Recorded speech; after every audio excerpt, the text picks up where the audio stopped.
amal-amal baik yang dilakukan oleh beliau rahimahullahu ta'ala. Dan surat Al-Ma'un ini adalah surat yang sebagian ulama mengatakan dia adalah surat Makkiyah. Tapi sebagian juga ada yang mengatakan bahwasanya ini adalah surat Madaniyah. Orang-orang yang mengatakan surat ini adalah surat Makkiyah, yakni para ulama, berdasarkan pada suatu riwayat bahwasanya surat Al-Ma'un ini berkaitan dengan perbuatan Abu Sufyan. Abu Sufyan itu sering menyembelih onta, sering menyembelih kambing. Tapi kalau ada orang-orang miskin yang mendekat kepadanya, diusir oleh Abu Sufyan ini tadi. Dia tidak mau peduli dengan orang-orang miskin yang mendekat kepadanya. Ini satu riwayat yang menjadikan dalil ini adalah surat Makkiyah. Ulama yang lain mengatakan tidak, ini adalah surat Madaniyah. Kenapa surat Madaniyah? Karena di dalam ayat-ayat surat ini menjelaskan tentang orang-orang yang lalai dalam mengerjakan salat. Dan orang-orang yang lalai dalam mengerjakan salat itu siapa, Pak? Orang munafik.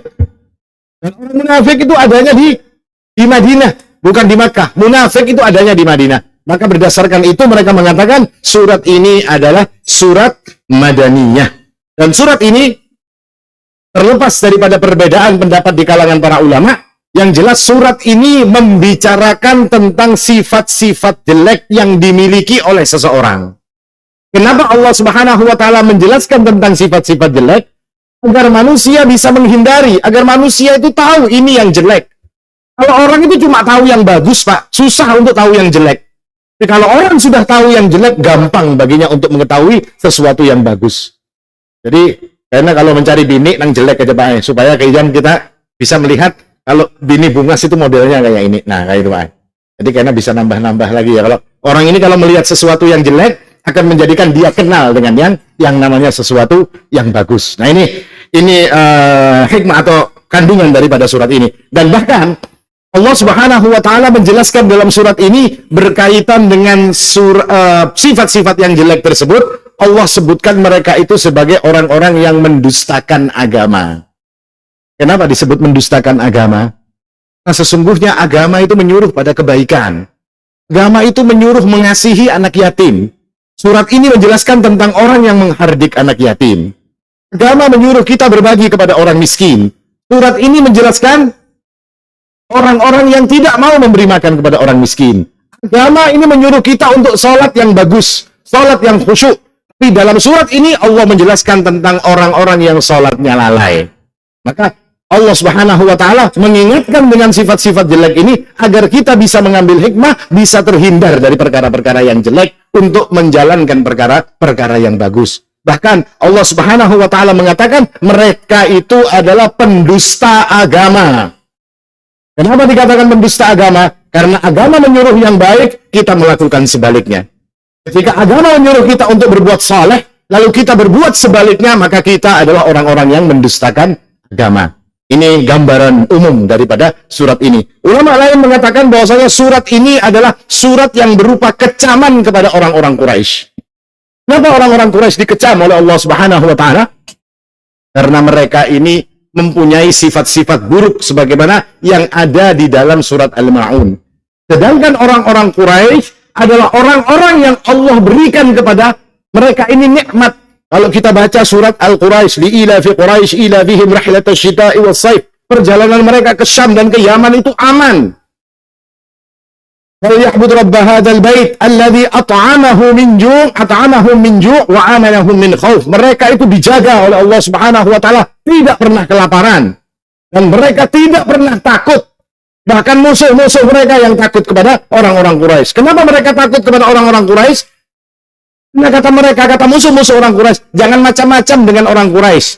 Brohah yang datang dengan pasukan besar, dengan membawa gajah, itu dihabisi oleh Allah Subhanahu wa Ta'ala. Maka jangan ganggu orang Quraisy. Niscaya kalian akan dihabisi oleh Allah Subhanahu wa Ta'ala. Takut mereka ini dengan penjagaan Allah Subhanahu wa Ta'ala. Nah, surat ini berisi kecaman. Dan surat ini ketika dibacakan kepada orang-orang Quraisy itu telinganya panas.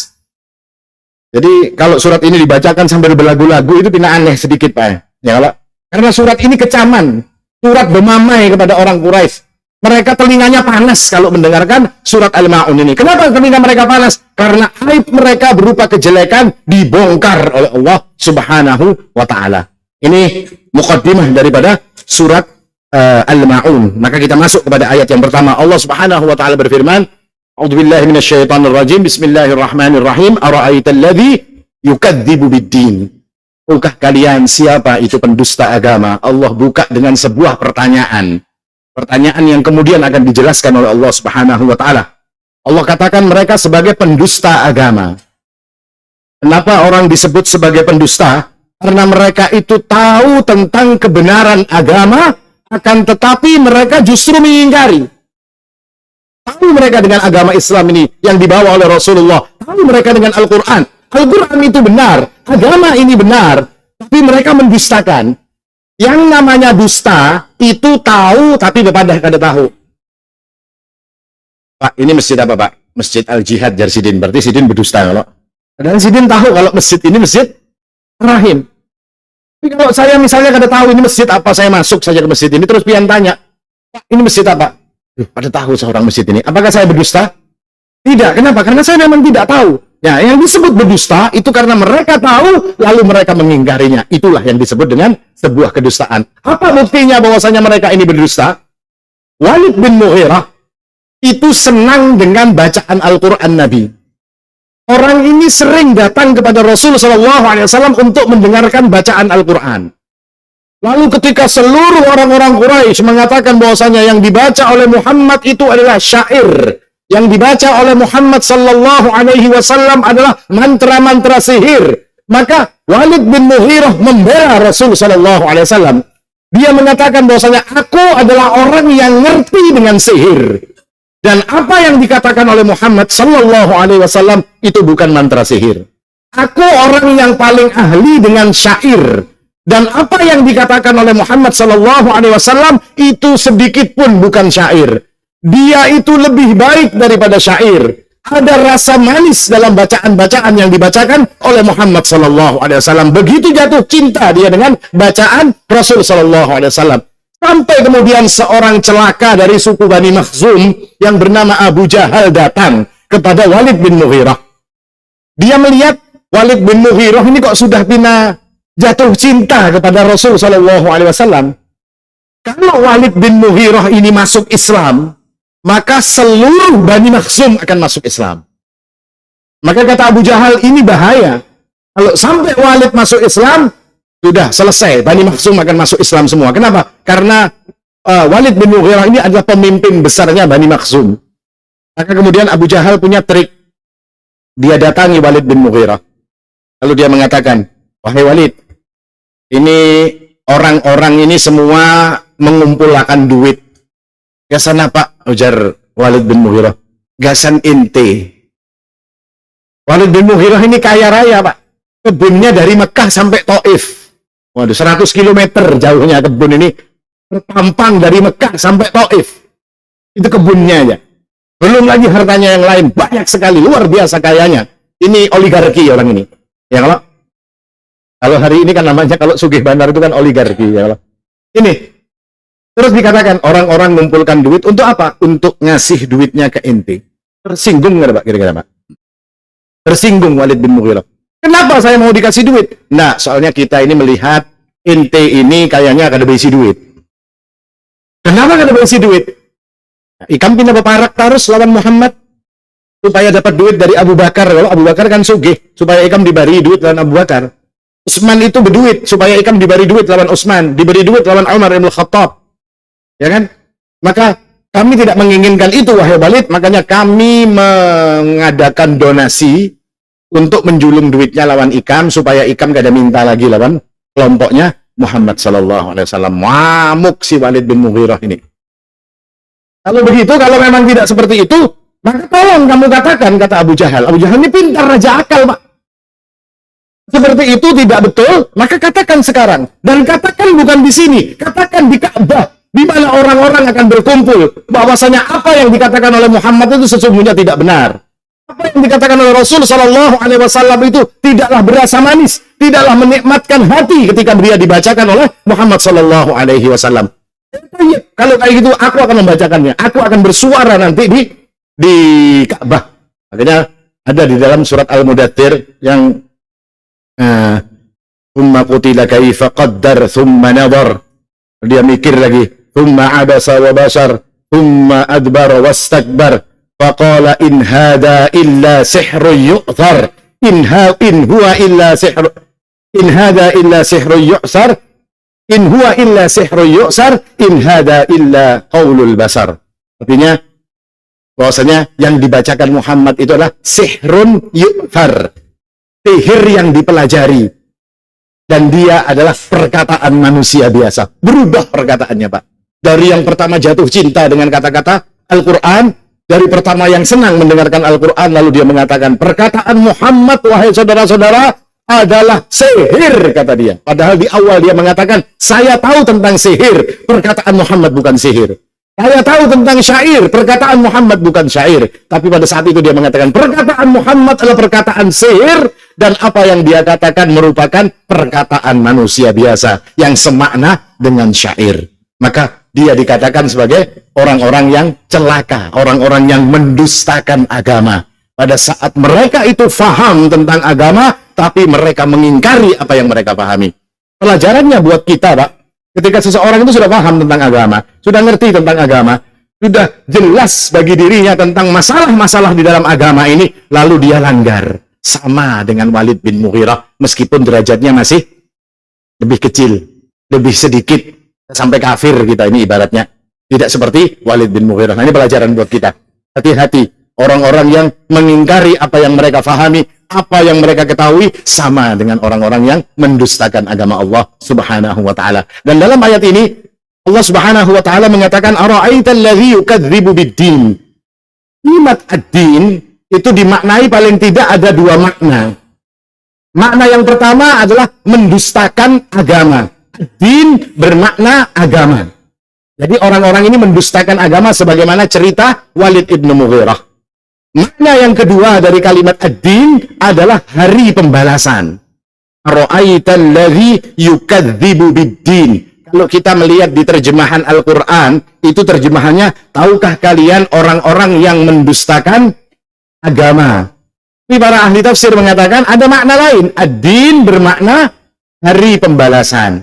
Dalilnya kalau ad-din itu hari pembalasan, surat Al-Fatihah kita baca Maliki Yaumiddin. Ya kan, rajanya hari pembalasan. Ad-din itu hari pembalasan. Din itu asal katanya dari dain. Dain itu artinya utang. Kalau utang itu harus diapain, Pak? Harus dibayar. Ya kalau utangnya lawan Tiongkok banyak-banyak kayak, Pak, ya tetap harus dibayar, ya kan? Harus bayar yang namanya utang. Nah, makanya hari pembalasan itu adalah Allah akan membayar semua perbuatan yang kita lakukan. Itu Yaumuddin. Artinya apa ini, Pak? Makna daripada Yaumuddin ini adalah hari di mana Allah Subhanahu wa ta'ala akan membangkitkan seluruh manusia dari kuburnya, lalu Allah dirikan mereka di depan Allah, Allah tanya tentang amal mereka. Apa yang sudah mereka lakukan? Baik yang mereka lakukan, فَمَنْ يَعْمَلْ مِثْقَالَ ذَرَّةٍ خَيْرًا يَرَهُ وَمَنْ يَعْمَلْ مِثْقَالَ ذَرَّةٍ شَرًّا يَرَهُ. Yang baik mereka akan lihat balasannya, yang jelek mereka akan lihat balasannya. Nah, perkara kebangkitan inilah yang didustakan oleh orang-orang Quraisy. Jadi kalau ayatnya disambung artinya, ara'aital, tahukah engkau orang-orang yang mendustakan hari pembalasan. Jadi ada dua makna, yang mendustakan agama dan yang mendustakan hari pembalasan. Maka orang-orang Quraisy itu mendustakan hari pembalasan? Iya. Mereka tidak percaya dengan yang namanya kebangkitan. Mereka mengatakan seperti disebutkan dalam Al-Quran, وَقَالُوا أَإِذَا كُنَّا عِظَامًا وَرُفَاتًا أَإِنَّا لَمَبْعُوثُونَ خَلْقًا جَدِيدًا. Dan mereka mengatakan, kata Allah Subhanahu wa ta'ala, apakah ketika kita ini telah menjadi tulang belulang, warufatan, dan hancur lebur, sudah dia di tanah, jadi satu dengan tanah. Inna lamab'utsuna khalqan jadida. Apakah mungkin kita akan dibangkitkan menjadi satu makhluk yang baru lagi oleh Allah Subhanahu wa ta'ala? Ini diingkari oleh mereka. Jadi tidak percaya dengan yang namanya hari kebangkitan. Kalau sudah mati, ya mati. Kalau sudah mati, ya selesai urusannya di dunia ini. Bagi kita orang-orang beriman, tidak. Mati itu cuma pintu gerbang untuk menuju satu alam yang lain. suatu alam yang lebih panjang, suatu perjalanan yang lebih jauh bagi kita. Sehingga apa hikmah yang bisa kita ambil daripada ayat ini? Yang pertama hikmah kata para ulama, ketika berkaitan dengan ara'aital ladzi yukadzibu bid-din adalah berkaitan dengan memurnikan agama. Artinya agama ini harus selalu dimurnikan. Jangan sampai agama ini terkotori dengan perkara-perkara yang ada di luar agama yang justru akan mengotorinya. Jauhkan urusan agama ini dari berbagai macam syirik. Jauhkan perkara agama ini dari berbagai macam bid'ah. Karena kita tidak ingin agama kita menjadi kotor dengan sebab dua penyakit ini tadi. Penyakit syirik dan penyakit bid'ah. Sehingga orang yang menjaga agamanya daripada kesyirikan dan daripada kebid'ahan, insya Allah orang-orang ini adalah orang-orang yang akan menjadi orang-orang yang selamat kelak di akhirat. Hikmah yang kedua yang bisa kita ambil ketika maknanya dimaknai sebagai ad-din, hari pembalasan, adalah mengajarkan kepada kita bahwasanya di setelah kehidupan ini ada kehidupan lagi. Artinya ada ajaran bagi kita untuk selalu mengingat tentang hari pembalasan. Kita hidup di dunia ini, Pak, tidak selesai di dunia, tidak. Hidup di dunia ini akan ada kasirnya nanti yang akan menghitung. Itu namanya hari pembalasan yang Allah akan memberikan balasan kepada kita. Maka seorang mukmin akan mempersiapkan dirinya untuk menemui hari tersebut. Seorang mukmin yang benar akan menjadikan dirinya selamat kelak berhadapan dengan Allah Subhanahu wa taala. Seorang mukmin yang benar akan selalu memuhasabah dirinya. Dia akan memeriksa kekurangannya, dia akan memeriksa kesalahannya, dia akan memeriksa dosa-dosanya. Dia muhasabah tiga perkara ini, Pak. Karena tidak ada di antara kita ini yang terbebas dari yang namanya dosa. Tidak ada di antara kita ini yang terbebas dari yang namanya kesalahan, dari yang namanya kekurangan di dalam urusan-urusan kita selama hidup di dunia. Orang yang memuhasabah dirinya, dia akan cepat mengetahui tiga perkara ini. Dia akan tahu kurangnya, dia akan tahu kesalahannya, dia akan tahu dosa-dosanya. Dan ketika orang melakukan muhasabah terhadap tiga perkara ini, cepat bagi dia untuk melakukan perbaikan. Orang yang melakukan muhasabah adalah orang yang berharap Allah Subhanahu wa taala akan mengampuni dirinya dan akan memberikan rahmat kepada dirinya. Orang yang melakukan muhasabah, orang yang berharap bahwasanya ketika nanti mereka berhadapan dengan Allah Subhanahu wa taala, Allah telah hapuskan semua dosa-dosanya. Dan orang yang melakukan muhasabah, kata Nabi SAW, adalah orang yang cerdas. Rasul mengatakan dalam sebuah hadis, al-kayyisu man dana nafsahu wa amila lima ba'dal maut. Orang cerdas itu adalah orang yang memuhasabah dirinya, lalu dia menyiapkan amalnya untuk perkara setelah kematian. Jadi yang kita lakukan amal hari ini, Pak, bukan untuk besok, tidak. Amal yang duduk kita di majelis ilmu, belajar kita tentang majelis ilmu, apa perkara-perkara baik yang kita lakukan pada kehidupan ini, bukan untuk besok, Pak, tapi untuk nanti setelah kita mati. Lima ba'dal maut, untuk apa-apa yang terjadi setelah kematian kita, karena inilah yang akan berguna bagi diri-diri kita. Wal ajiz, kata Nabi SAW, orang yang dulu, kata Rasul SAW, adalah manittaba'a nafsahu hawa wa tamanna 'ala Allahi al-amani. Orang yang dungu itu adalah orang-orang yang selalu mengikuti hawa nafsunya, lalu mereka cuma berharap-harap saja kepada Allah Subhanahu wa taala. Allah kayaknya diampuni juga lawan Allah. Allah kayaknya Allah juga kada tahu juga menghadap kita ini. Ya kan? Sampai diulahnya lelucon-lelucon yang kada lucu sebetulnya. Karena kalau mati pakai kafan yang buruk aja ajarnya. Oh, kenapa kalau pakai kafan yang buruk? Kayaknya kalau ditakoni oleh malaikat mungkar nakir, kayaknya pada akan lawan mungkar nakirnya apa aja? Maaf mungkar nakir, saya ini orang lama, lihatin bajunya sudah bajunya sudah buruk, jadi kada usah ditakun-takuni lagi. Nah, ini lelucon yang malaikat dianggapnya kayak inyak ya. Kalau malaikat tidak seperti itu, kada berbungulan kayak itu, malaikat dia akan tahu kalau kita ini orang yang baru yang belum ditanya. Nah, ini yang dikatakan oleh Nabi SAW bahwasanya mereka inilah orang-orang yang mendustakan agama, dan itu adalah makna-makna daripada ara'aital ladzi yukadzibu bid-din serta hikmah daripada ayat tersebut. Kemudian ayat yang kedua mengatakan, fadzalikal ladzi yad'ul yatim. Siapakah para pendusta agama itu? Allah menyebutkan yang pertama adalah fadzalikal ladzi yad'ul yatim, adalah orang-orang yang mengherdik anak yatim. Yad'u itu maknanya mendorong dengan keras. Yuda'una ila jahannama da'a. Malaikat itu mendorong orang-orang dengan keras untuk masuk ke dalam neraka jahanam. Artinya menghardik, mendorong dengan keras, menolak dengan keras kepada anak-anak yatim. Sedangkan anak-anak yatim, memperlakukan anak-anak yatim dengan baik ini adalah perkara-perkara yang dipuji oleh Allah Subhanahu wa taala. Bahkan anak-anak yatim ini tidak jarang orang-orang yang memzalimi anak-anak yatim. Karena sebab mereka yatim, anak yatim tidak punya pembela. Anak yatim tidak punya orang yang mengurusi mereka. Banyak sekali kasus yang menjadi harta anak yatim ini dizalimi. Diambil hartanya, cuma diberikan sedikit saja kepada anak yatim. Dia berharap, dia berpikiran bahwasanya, alah anak-anak yatim ini tidak punya juga pembela. Ada juga yang akan mengamuk kalau hartanya kita julum cuma sedikit. Ini banyak sekali kasus yang terjadi seperti ini. Padahal Allah mengingatkan dengan ancaman yang sangat keras. Apa kata Allah Subhanahu wa taala? Innal ladzina ya'kuluna amwalal yatama zulman. Orang-orang yang memakan harta anak yatim dengan cara yang zalim, innama ya'kuluna fi butunihim nara. Sesungguhnya mereka itu cuma makan api neraka. Wa sayaslawna sa'ira. Mereka akan masuk ke dalam api neraka, kata Allah Subhanahu wa taala. Ancaman yang luar biasa bagi orang-orang yang menyepelekan harta anak yatim dan menzalimi anak-anak yatim. Dan di dalam Islam, anak yatim ini punya kedudukan yang tinggi. Rasul Shallallahu Alaihi Wasallam mengatakan tentang anak yatim, "Man dhamma yatiman minal muslimina hatta yastaghniya faqad wajabat lahul jannah." Orang yang memelihara anak yatim dari kalangan kaum muslimin hatta yastaghniya, sampai mereka ini bisa mandiri. Dipelihara sampai mereka bisa mandiri. Maka apa kata Nabi Shallallahu Alaihi Wasallam? Faqad wajabat lahul jannah. Orang ini wajib masuk surga. Hukumnya masuk surga wajib, kata Nabi Sallallahu Alaihi Wasallam. Nah, ini keutamaan daripada orang-orang yang memikirkan anak yatim. Maka perkara mulia ini akan menjadi sebuah kerugian bagi orang yang mampu untuk memelihara anak yatim atau mengasihi anak yatim. Merupakan kerugian kalau mereka mampu, mereka justru tidak melakukannya. Bahkan dalam banyak hadis Nabi Shallallahu Alaihi Wasallam menjelaskan tentang keutamaan di dalam mengurusi anak yatim.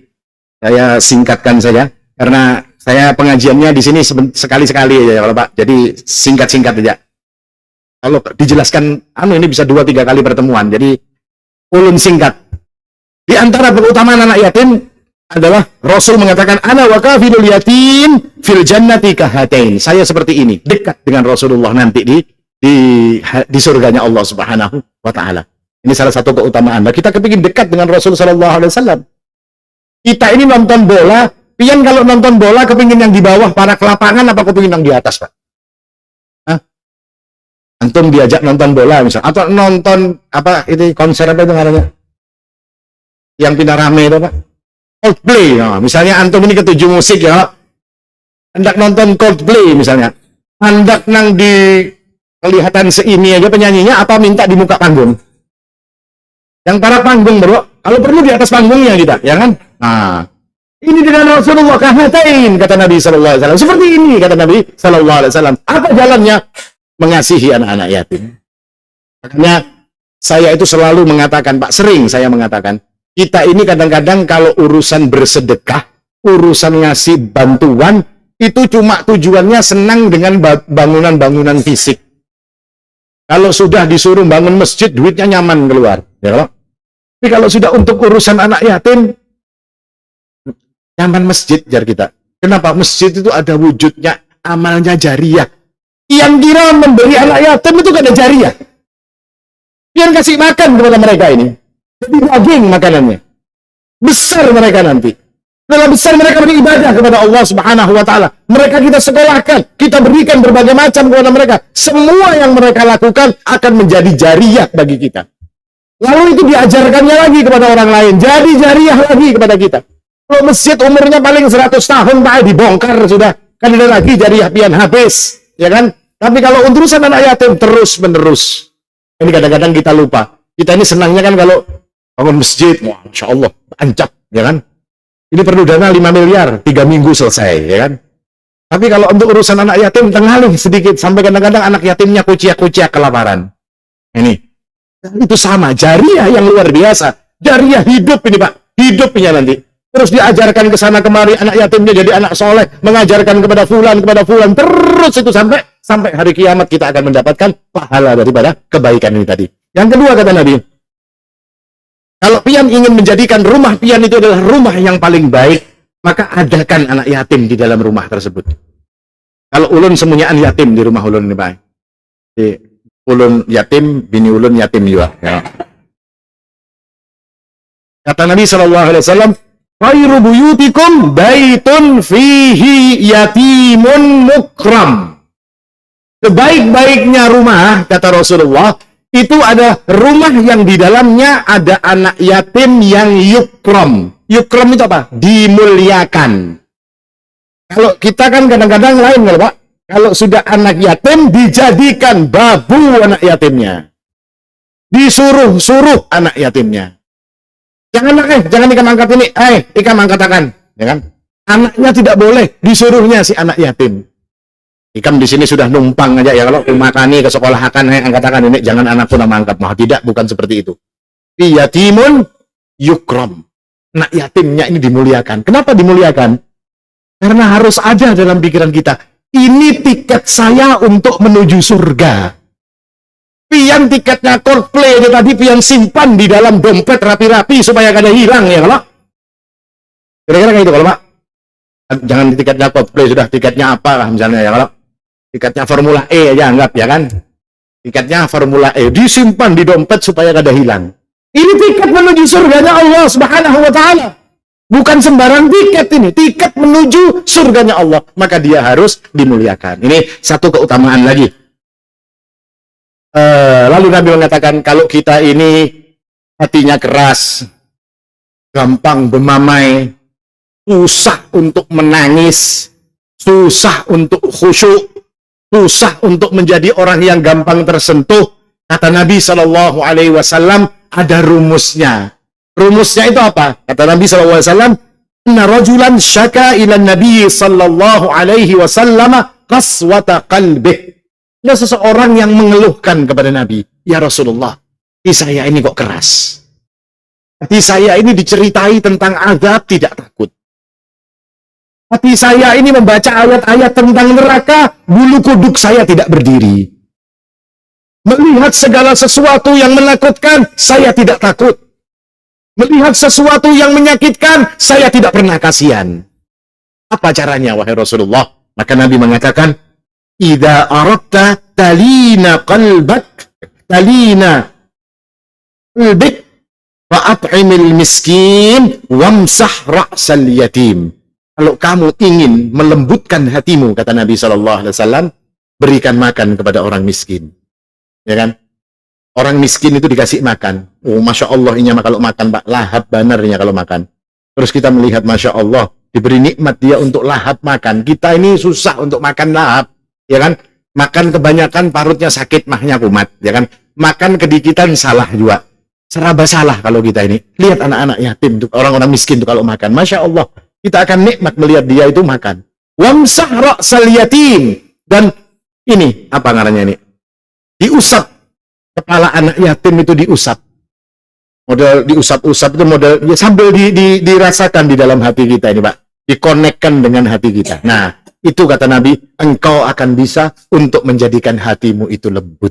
Ini salah satu atau beberapa hikmah daripada dzalikal ladzi yad'ul yatim. Lalu yang ketiga, yang ayat yang berikutnya, wala yahuddu ala ta'amil miskin, dan tidak menganjurkan untuk memberi makan orang miskin.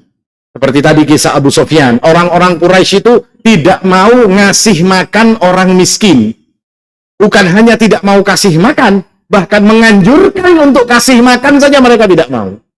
Menganjurkan, menyuruh orang ngasih makan mereka tidak mau. Apa kata mereka? Itu orang yang tidak makan itu orang malas. Itu yang tidak makan itu orang-orang yang tidak mau berusaha. Lalu mereka mengatakan urusan kasih makan manusia itu urusannya Allah, bukan urusan saya. Ya kan? Lalu mereka mengatakan, "Anut'imu man law yasha'ullahu at'amah." Apakah mungkin saya disuruh ngasih makan orang-orang yang jika Allah mau kasih mereka makan, maka Allah akan kasih. Kalau mereka tidak bisa makan, berarti Allah tidak mau kasih makan.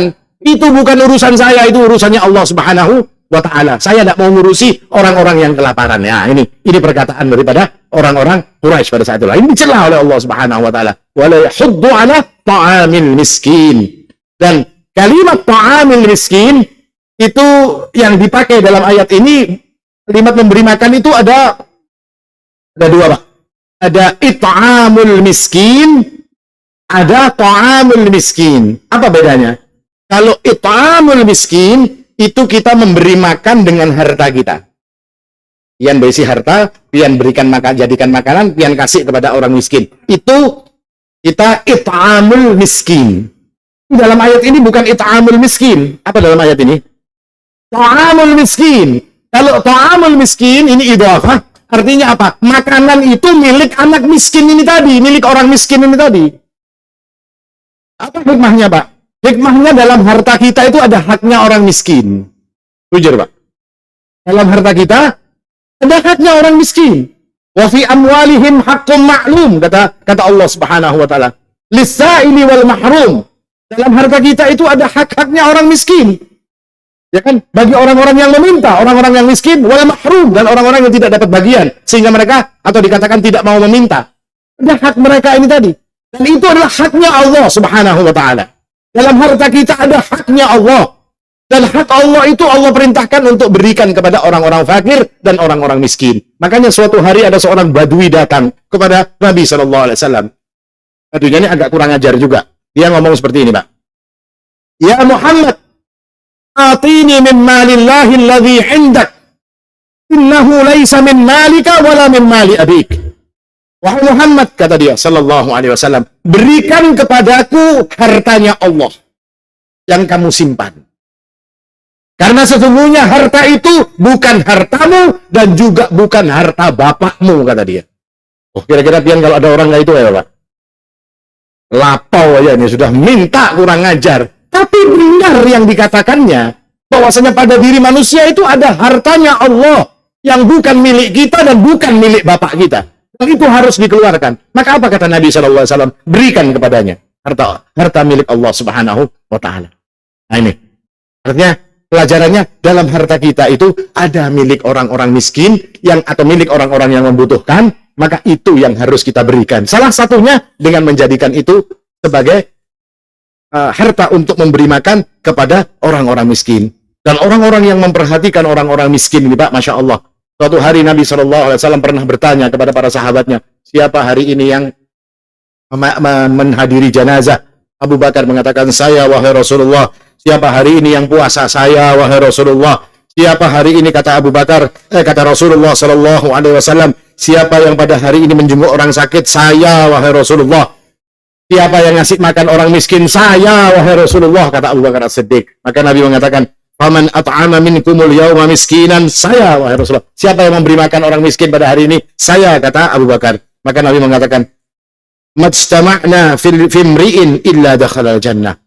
Kita sudah puasa, kita sudah sholat, kita sudah melakukan amal-amal baik, menjenguk orang sakit, sholat jenazah, sampai hari-hari ada pengumuman di IJ mengumumkan di grup-grup WhatsApp itu ya, kalau meninggal hari ini dan segala macam, kita lakukan itu, kita tambah dengan memberi makan orang miskin. Kata Nabi, tidaklah semua perkara ini berkumpul pada diri seseorang kecuali dia akan masuk ke dalam surga. Ya Allah. Ini berkaitan dengan orang-orang miskin. Ini, Pak. Agak cepat lagi, Pak, lah, biar kurang berapa menit, Pak. Sedikit lagi lah. Kalau Allah mengatakan fawailul lil musallin, celaka orang yang sholat.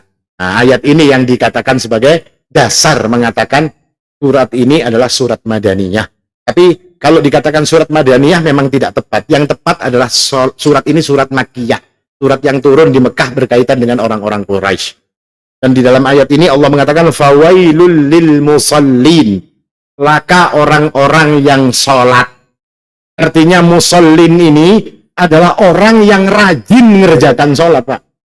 Bukan orang yang tidak sholat, tapi dia rajin mengerjakan sholatnya. Makanya disebut sebagai musallin. Tapi sholat mereka ini dikatakan oleh para ulama, kalau mereka ini inshallah lam yarjulaha thawabaha, wa intarakaha lam yakhsha alaiha iqabaha. Orang ini kalau mengerjakan sholat, ya sholat biasa. Tidak mikirkan tentang pahala sholat. Allahu Akbar, rukuk, sujud, dan segalanya. Apa yang dia pikirkan dalam sholatnya? Tidak ada. Apakah puas batinnya ketika mengerjakan sholat? Tidak. Apakah dia memikirkan tentang balasan Allah bagi orang-orang yang sholat? Tidak. Lalu kalau dia tidak sholat, apakah dia takut dengan azabnya Allah? Tidak takut. Sholat jadi kebiasaan. Sholat modelnya kayak ayam, Mai. Kalau pagi dibuka keluar dari kandang, sore dia akan pulang ke kandangnya. Seperti itulah sholat-sholat mereka ini. Bukan mereka tidak sholat, mereka sholat, tapi sholatnya seperti itu keadaannya. Ini kata para ulama. Kemudian kata ulama lagi, alladzina yuakhirunaha an awqatiha. Orang yang sholatnya celaka adalah orang-orang yang suka mengakhirkan sholat-sholat mereka. Ada juga yang mengatakan bahwasanya sholatnya la yatimmu ruku'aha wala sujudaha. Rukuk dan sujudnya tidak sempurna. Makanya dua pergerakan dalam sholat ini harus diperhatikan. Rukuk kita itu harus benar. Sujud kita itu harus benar. Dipelajari seperti apa fikihnya rukuk, seperti apa fikihnya sujud. Jangan cuma kita memikirkan pokoknya sholat. Tidak. Ada gerakan-gerakan yang harus dilakukan. Tumakninahnya seperti apa. Itu semua ketika hilang daripada orang, ketika dia mengerjakan sholat, dia masuk ke dalam kelompok fawailul lil musallin. Nah, ini makna daripada fawailul lil musallin. Artinya orang-orang ini lalai daripada sholatnya. Dan ayat ini juga kita bersyukur. Kenapa bersyukur? Karena dalam ayat ini Allah Subhanahu wa taala mengatakan fawailul lil musallin alladzina hum an salatihim sahun. Orang-orang yang lupa, sahun itu lupa, lalai di dalam sholatnya. Kalimatnya itu an salatihim. Jadi kalau an salatihim itu kata para ulama, maka maknanya adalah orang-orang yang lalai dan meremehkan sholatnya, seperti tadi disebutkan oleh para ulama. Kerjakan sholat seperti biasa ya. Rukuknya tidak tumakninah, sujudnya tidak betul, bacaannya ancapan ya. Kalau sholatnya kayak dikejar restoran, kayak Metro Mini sholatnya, ngebut gitu Pak. Atau kayak Lion Air ya, kalau habis turun pindah sana lagi, Jakarta ke Balikpapan, baru kapan terputar sehari-hari ya itu. Kayak mikrolet, ya kan? Sholatnya tidak seperti itu. Ini kalau di kalimatnya an. Tapi kalau ayat ini diganti oleh Allah Subhanahu wa taala, fawailul lil musallin alladzina hum fi salatihim sahun. Artinya sama. Fi salatihim sahun artinya sama. Tapi kalau dikasih nama fi, kita semua celaka. Kenapa celaka? Karena kalau diartikan fi, itu namanya orang-orang yang lalai di dalam sholatnya. Artinya tidak khusyuk. Sholatnya sadah pikiran-pikiran yang berbelok ke sana kemari. Ya kan? Siapa di antara kita yang kalau sholat dari Allahu Akbar sampai Assalamualaikum kada pernah ingat kompornya di rumah itu belum dimati? Siapa di antara kita yang kalau sholat kada pernah ingat, oh nang barang hilang tadi ternyata di sini tempatnya? Kan biasanya kayak itu kalau Pak. Barang ini dicari seharianan kada ketemu, tapi waktu sudah Allahu Akbar, oh di situ sekalinya tadilah. Nah, pasti kayak itu kan Pak. Siapa di antara kita yang sholatnya tidak pernah seperti itu? Semua kita seperti pernah, atau bahkan semua kita pasti akan menjadi seperti itu. Makanya ayat ini an salatihim. Kalau fi salatihim sudah labar kita Pak. Habis kita ini semuanya. Ini salah satu makna daripada an salatihim sahun. Alladzina hum yura'un. Nah, mereka itu kalau sholat riya. Nah, sholat itu Pak, orang-orang Quraisy itu juga sholat. Sebetulnya syariat sholat itu ada pada orang-orang Quraisy. Disebutkan dalam Al-Quran, وَذْكُرْ فِي الْكِتَابِ إِسْمَاعِيلَ إِنَّهُ كَانَ صَادِقَ الْوَعْدِ وَكَانَ رَسُولًا نَبِيًّا. Sebutkan, ceritakan dalam kitab ini tadi tentang cerita Ismail, yang dia itu adalah sadiqal wa'di, orang-orang yang janjinya benar. Wa kana rasulan nabiyya, dia adalah rasul dan nabinya Allah Subhanahu wa taala. Wa kana ya'muru ahlahu bis shalah. Ismail alaihi salam itu menyuruh keluarganya untuk sholat. Nah, orang yang mengganai Makkah itu yang pertama kali ya Ismail dan ibunya. Ya kalau Makkah kan ada manusianya dulu Pak. Cuma Ismail dan ibunya, dia yang pertama kali. Lalu setelah dia beranak pinak, berpunya anak, punya cucu dan segala macam, seluruh keluarganya itu diperintahkan untuk sholat. Tapi apa yang terjadi? Orang-orang kafir Quraisy kemudian merubah cara sholatnya Nabiullah Ismail alaihissalam. Sholatnya mereka itu dengan mukaan wa tasdiyah, bersiul-siul dan bertepuk tangan. Mereka itu kalau tawaf disuruh disebutkan dalam riwayat dari Nabiullah Ibrahim dan Ismail, kalau tawaf itu harus uryana. Uryanan itu kalau diterjemahkan letterlek artinya telanjang. Tapi makna uryana yang disebutkan oleh Nabiullah Ibrahim dan Nabiullah Ismail, uryanan ini melepaskan semua atribut yang ada pada diri kita. Makanya hari ini kita kalau tawaf seperti apa, Pak? Orang-orang umroh itu seperti apa? Pakai cuma dua kain saja. Ya, maksudnya ya seperti itu. Tapi mereka tidak. Oh, uryanan ini maksudnya telanjang. Akhirnya orang-orang Quraisy itu kalau mau mendekatkan diri kepada Allah, tawafnya dengan cara telanjang. Nah ini. Alladzina hum yura'un. Dan mereka itu kalau mengerjakan sholat riya, ingin bertampai. Dan riya ini penyakit hati. Riya ini sesuatu yang pasti akan mengenai kita semua. Tidak ada satupun manusia yang terbebas dari yang namanya riya. Apalagi kalau sudah sholat parak bintuha. Ya apalagi kalau sudah sholat parak orang yang anak bebiniannya kita lelek sudah. Wah itu Masya Allah sholatnya. Ya kan? Sampai baca Al-Baqarah, Ali Imran, semuanya dibaca. Sampai setengah Quran dibaca. Oh ini calon mantuku kalau 1 rakaat 1,5 Quran. Ya kan? Setengah Quran 1 rakaat. Ini Masya Allah. Nah ini kata Nabi SAW, perkara yang lebih ditakuti oleh Nabi daripada Al-Masih Dajjal. Ini kata Rasul SAW, riya ini. Dan satu hal yang harus kita pahami, Pak, sedikit lagi, Pak lah. Kita ini kadang-kadang ada anggapan di masyarakat, kalau mau melakukan sesuatu lalu muncul, jadi dah. Kenapa? Karena jadi takut riya biar kita. Nah, ada gitu kalau Pak. Hendak sedekah banyak orang. Karena jadi dah, kain aja. Loh kenapa Pak? Karena jadi sedekah. Hutan riya banyak orang dilihat. Nah, yang takut riya seperti ini ya itulah yang namanya riya. Iya kan? Pian takut kepada riya, ya sudah riya. Kenapa takut ke riya itu apa maksudnya? Takut kepada orang, menggagalkan amal, menunda sebuah amal dengan sebab karena manusia. Melakukan amal karena manusia itu juga riya, itu juga syirik. Meninggalkan amal atau menunda amal dengan sebab manusia itu juga syirik. Jadi kadang ada kamusnya kalau hutan riya terus kada menggawe. Bos, kenapa kada ke masjid lagi, Bos? Orang takutan riya, disambati orang dipadahakannya alim ulama. Jadi kada mau ke masjid lagi. Nah itu yang namanya riya. Ya itu riya. Kata Fudhal ibn Iyad, al-amalu li ajlin nas syirkun. Kalau kita beramal untuk mencari keridhaannya manusia itu syirik. Wa tarkul amali ajlin nas riyaun. Orang yang meninggalkan amal karena takut dengan manusia itu namanya riya. Ini bisa dipahami, Pak. Jadi kan ada urusan kalau misalnya hutan ini setan menggoda kita kan. Setan itu kan untuk menyuruh kita riya terus kan. Tetap kerjakan tapi dikuatkan hati ini, Pak. Pahalanya double. Pahala sedekah, ambil pahala mujahadah, perang lawan setan tadi. Double pahala kita. Nah ini. Alladzina hum yura'un wa yamna'unal ma'un. Apa al-ma'un? Al-ma'un itu kalau diterjemahkan adalah barang-barang yang gunanya sedikit. Barang-barang yang orang kalau mendapatkan barang itu tidak menjadi kaya, orang kalau kehilangan barang itu tidak menjadi miskin. Nah, orang-orang Quraisy ini begitu pelitnya mereka, sampai barang-barang yang remeh itu mereka gak ada mau menginjamakan. Ada mau berbagi. Nah, contohnya kalau kita apa Pak di sini Pak? Uyah. Misalnya, ibu-ibu memasak, habisan uyah.